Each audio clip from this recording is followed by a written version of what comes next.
인구 감소 등으로 인한 지역 소멸을 막기 위해 정부는 지난해부터 10년 동안 10조 원의 지방 소멸 대응 기금을 전국 지자체에 투입하고 있습니다. 그런데 기금 집행률이 한 자릿수가 되지 않거나 심지어 한 푼도 쓰지 않은 지자체도 있습니다. 중앙과 지방정부의 준비 부족, 노력 부족이 빚어낸 결과라는 지적입니다. 보도에 한태연 기자입니다. 경북 고령군은 2022년 지방소멸 대응 기금으로 정부로부터 60억 원을 받았습니다. 대가야 읍사무소 청사 이전과 연계한 생활 SOC 복합화 사업을 비롯해 스마트팜 조성 사업, 농산물 가공 지원센터와 문화예술 창작소 건립에 투입한다는 계획입니다. 그런데 1년이 넘은 지금까지 집행률은 1.9%, 1억 1,600여만 원만 집행됐습니다. 사업을 계획해서 바로 시행하기가 조금 어려운 상황이었습니다. 여러 가지 그 행정 절차라든지 저희도 구상하고 계획하고 하는 단계에서 바로 착공한다는 건 조금 어렵지 않나요? 경북 영천의 지방소멸 대응기금 집행률은 1.2%에 불과합니다.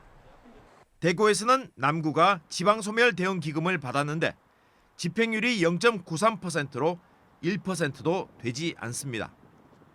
최근 국회가 발표한 보고서에 따르면 2022년 말 기준 전국 112개 인구 소멸 위기 지역의 전체 기금 집행률은 26.1%입니다. 기초자치단체만 보면 집행률은 5.7%로 더욱 낮았습니다.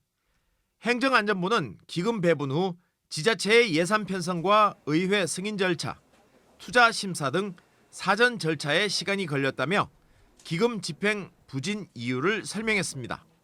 그런데 충북보은군의 경우 집행률이 100%로 기금을 전부 사용했고 경북에서도 의성군 54.5%, 상주시 46.3% 등 높은 집행률을 보이는 등 지역에 따라 큰 차이를 보입니다. 인구 소멸을 막으려는 지자체의 의지 부족이 가장 큰 문제로 꼽힙니다. 지방소멸 대응 기금을 제대로 활용하기 위해 사업을 기획하고 집행하는 업무를 실국 형태도 아닌 서너 명의 팀 조직에만 맡기는 것도 집행률 저조의 원인으로 지목됩니다. 총괄하는 입장하고 또 사용 부서의 의견을 또 들어야 되고 그런 게 있다 보니까 또 결정을 하는 데 있어서 한 번 더 거치는 과정이 또 생기고 하니까 인구 감소 위기라는 공통 과제에 대한 인식이 부족해 부서 간 협력 체계도 없습니다.